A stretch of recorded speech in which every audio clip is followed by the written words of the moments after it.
Today I'm going to be showing you how to make a fermented pickle with watermelon radishes. You can actually use this particular fermented recipe for a variety of radishes, not just watermelon radishes, but these are what I got, so that's what I'm using.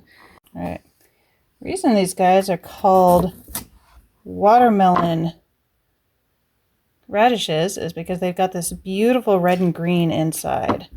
So to prepare these for pickling, we're going to start by cutting off the tops and bottom. Then I'm going to peel these bad boys.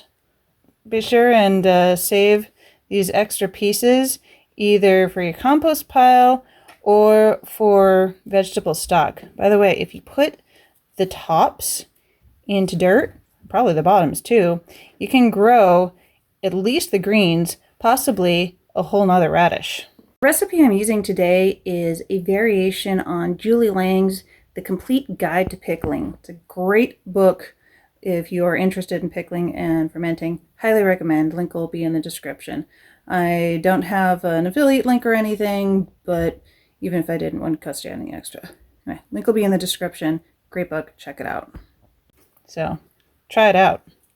Technically, you don't need to peel radishes, but since these particular radishes have some blemishes and some kind of funky oddness that I don't want on my pickles, I will be peeling these guys. By the way, this is what radish looks like when it's peeled. Honestly, not that different, just a little cleaner. Alright, got both my radishes peeled now, and I dug out some of the little funky bits. I don't know if it was just the way that the root grew or if there was a bug that chewed on it or what, but either way, nice to have it taken out.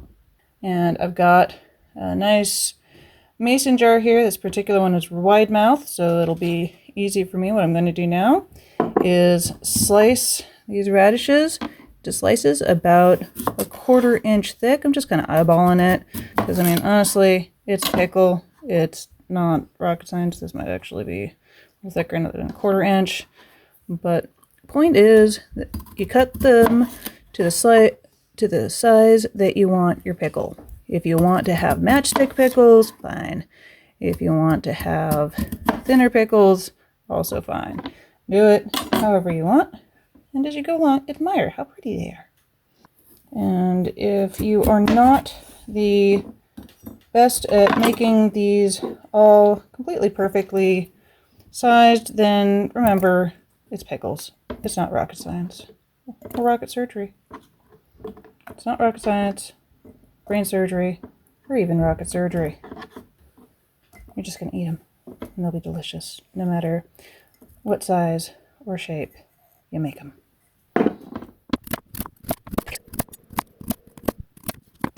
Alright, so here is my nice packed jar of radish slices, and have a couple of these left over, so what I'm going to do is cut them up into matchsticks and put them on a salad later. By the way, in case you wondered, tastes like a radish. Kind of spicy, nice and crunchy, very fresh tasting. Yep, if you had a radish before, you've had these. Pretty mild on the side as far as radishes go, but almost a little sweet. Right, now that I've got this packed, it's time to make the brine. And naturally, now that I did this, I realized I should not have put them in the jar yet, because there's other stuff that needs to go in the jar first, like 1 bay leaf, at 1/2 teaspoon of peppercorns. I like the multicolored. You're welcome to use black or whatever color you like.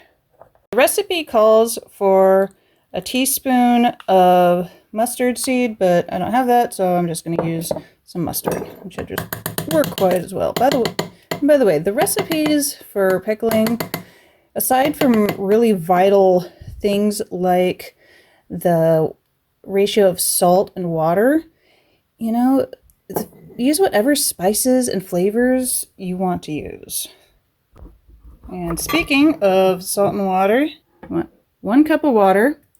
And I want to dissolve 1.5 tablespoons of kosher salt in it. The reason you want the kosher salt is because it's not iodized. You could also use non-iodized salt, that might be easier.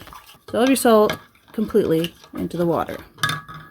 And that salt water will be your brine. Once you get all your ingredients in, then you actually put the radish slices in. You want to pack them in as tight as you can, but make sure you leave space on top for either the weight or anything else, because things will expand and contract and do weird things when... I'll see if I can get all of the radish pieces that I had in before I pulled them out into here again. At least I know how many should fit. Once you got them all in there, pour in the brine. Make sure that everything is covered up. I filled it up enough. I'm not actually going to bother with the weight. Also, I'm able to get everything completely covered. So I'm going to put a non-reactive lid on this bad boy, put it someplace dark, and then check on it again in about 24 hours. You might have noticed that there's some smeared on the side, and if you're going to be making pickles to give as a gift or something, you might want to avoid that, but since I'm just going to be making them for myself to eat, I do not care. Alright, it's actually been 2 days of fermenting. I did check on it yesterday, but I forgot to record it. And the smear of mustard that was on the side has dissolved, so that's good. Let's get this guy open. Alright, there is nothing growing on top. It smells kind of lightly of radish, but no, this is doing exactly what it should. If there were little kind of cloudy patches on top, then that would mean that I just need to scrape them off. If there was actual mold, like bread mold, then that would be a problem, but there isn't. So I'll be back to look at this again in a few days. All right, it's been about 4 days. And check this out, the water is pink. I guess it's really brine, but salt water. It's pink! Cool. Let's taste these.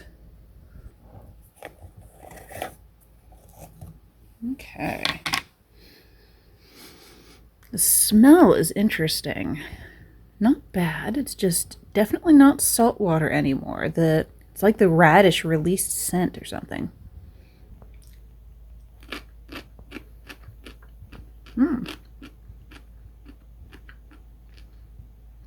Very crunchy. You probably heard it.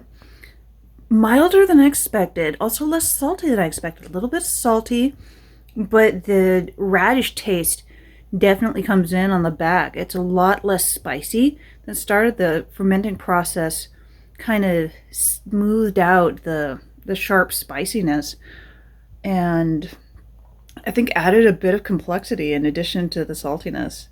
That is really good stuff. So now I'm going to wash off this salt rim and close it back up, declare the fermentation done, and put this jar in the fridge. Putting the jar in the fridge will not actually stop the fermentation, but it will slow it down a lot. So when the jar is at room temperature, the fermentation is going basically at full speed.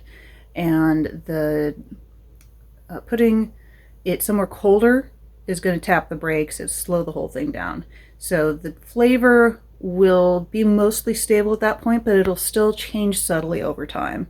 And this pickle should be good for weeks to months. Basically, as long as it doesn't smell bad or get fuzzy stuff growing on top, the pickle's fine. Pickles last a long time, especially fermented pickles, especially pickles that are kept in their own brine.